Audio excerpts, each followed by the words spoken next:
Hey, what's up, guys? Welcome back. I want to talk about the Marlins today, the Miami Marlins. And I know I had them involved in another trade, but that was with them being sellers to help and to help another team address an issue and so on. This is a trade that has them on the buying side.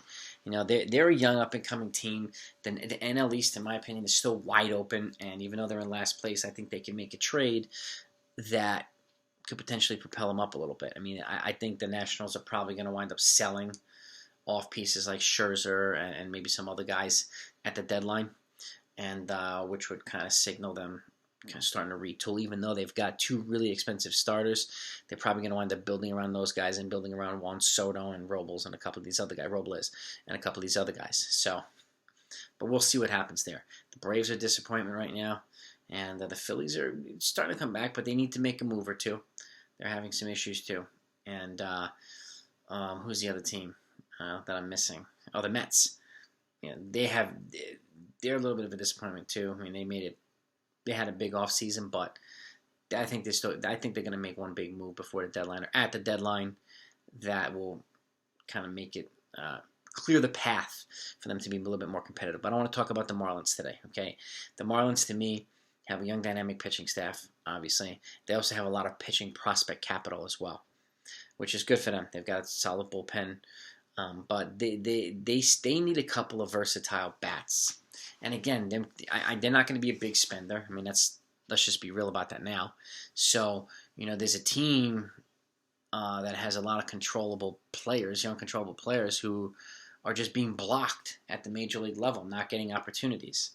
Okay? And to me, it's a logical trade fit. Even though I'm a Yankees fan, this trade makes sense with the Yankees because there's two players that are one's a multiple position player, infield and sometimes outfield, and the other one's an outfielder, who I proposed in another trade recently. But they're both blocked, and they're young, dynamic, and they fit the profile of what the Marlins need: versatile bats, young, controllable bats to add to that stable that they can mix and match with some other of their young, controllable players. All right, so here's my trade proposal, okay? The Miami Marlins send Edward Cabrera, who's a right-handed pitcher, okay, and Braxton Garrett, a left-handed pitcher. And I think both of them are they're prospects and top pitching prospects. Over to the Yankees for Miguel Andujar and Estevan Florio, a multi-positional infielder guy and a versatile outfielder.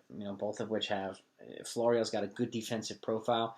Got a lefty bat. He's a solid hitter. Miguel Andujar's showing his bat's healthy again. He had a home run tonight. Actually, the other night actually, he went back to back with Luke Voit in the AAA, and he's just sitting there. So is Florida. They're just sitting at AAA, blocked at the major league level. So this is an opportunity to move him and restock some of the Yankees' pitching prospect capital in return.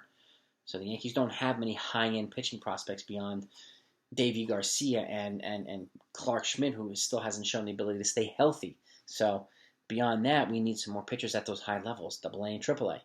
This affords them the opportunity to do that. This also affords the Marlins the opportunity to bring in a couple of controllable bats. Now, they could probably make a trade with another team, but I don't see them making a blockbuster trade for a huge bat, particularly at this point when they're not in a position to pay the guy, but also they're more than a couple of players away. This is not a flashy trade either, but it's a low risk, potentially high reward move for both sides.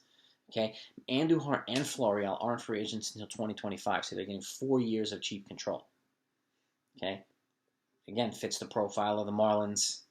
Low, fiscally conservative spending payroll with Derek Jeter, not making big expenditures and moving players, and he's got a good relationship with the Yankees already, so that this makes for a more smooth and potentially palatable trade. So, taking advantage of the relationship, again. What's the point of keeping Andujar and Florial if they're not going to play? The Yankees have other guys.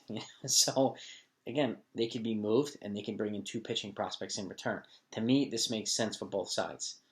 The Marlins need a couple of young bats. The Yankees need some pitching prospects. They're all controllable pieces. Again, trading two controllable players for two controllable players, switching sides, addressing needs. Okay? And Andujar, he may go over there and play really well. Good for him. And I hope he does. I hope Florial does as well if this happens. But, Braxton Garrett and Edward Cabrera, that boosts the high-end pitching prospect capital for the Yankees, and that's what matters to me. I'm thinking long-term, not only this year or next year. I'm thinking 2022, 23, 24, 25, 26. You need young, controllable pitchers, particularly since there's no guarantee that Kluber or Jameson Taillon are going to be back.